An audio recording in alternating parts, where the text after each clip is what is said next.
दोस्तों, केंद्र सरकार के करीब 50 लाख कर्मचारियों और 65 लाख पेंशनर्स को लंबे समय से 8वें वेतन आयोग यानी कि 8th पे कमीशन के गठन का इंतजार है। इस आयोग से कर्मचारियों के वेतन और भत्ते में बड़ा सुधार होने की उम्मीद नजर आ रही है।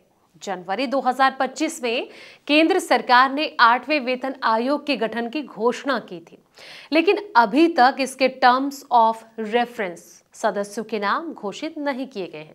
चलिए जानते हैं कि आखिर कब तक ये घोषणा हो सकती है। नमस्कार, मैं हूं आपके साथ संध्या बिष्ट और आप देख रहे हैं ईटी हिंदी। आमतौर पर हर 10 साल में नया वेतन आयोग गठित किया जाता है। 7वां वेतन आयोग साल 2014 में बना था और इसे 1 जनवरी 2016 से लागू किया गया था।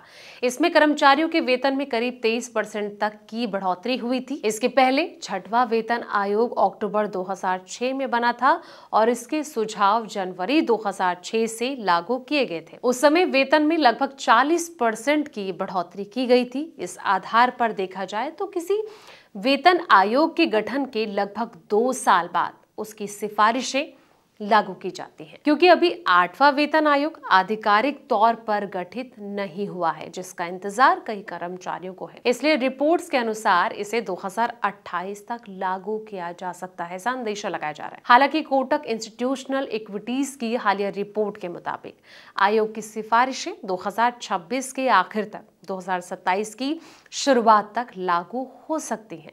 जुलाई 2025 में वित्त मंत्रालय ने संसद में बताया कि केंद्र सरकार ने 8वें वेतन आयोग के गठन की जो प्रक्रिया है, इसको तेज करने की दिशा में काम शुरू कर दिया है।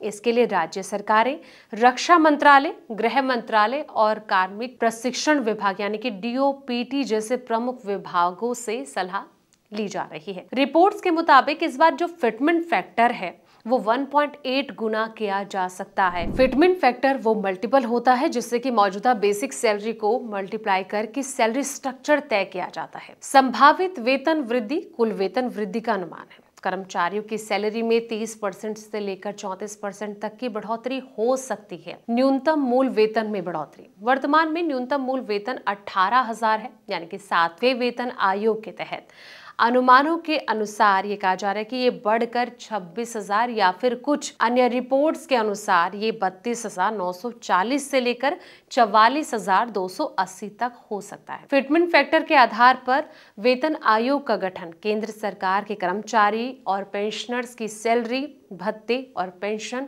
स्ट्रक्चर की समीक्षा और संशोधन के लिए किया जाता है।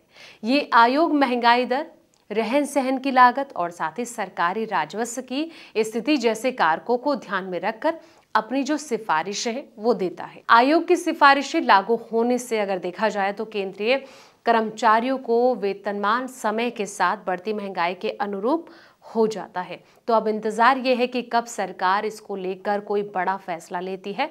फिलहाल इस वीडियो में इतना ही। ऐसे तमाम वीडियोस के लिए आप देखते रहें द इकोनॉमिक टाइम्स हिंदी।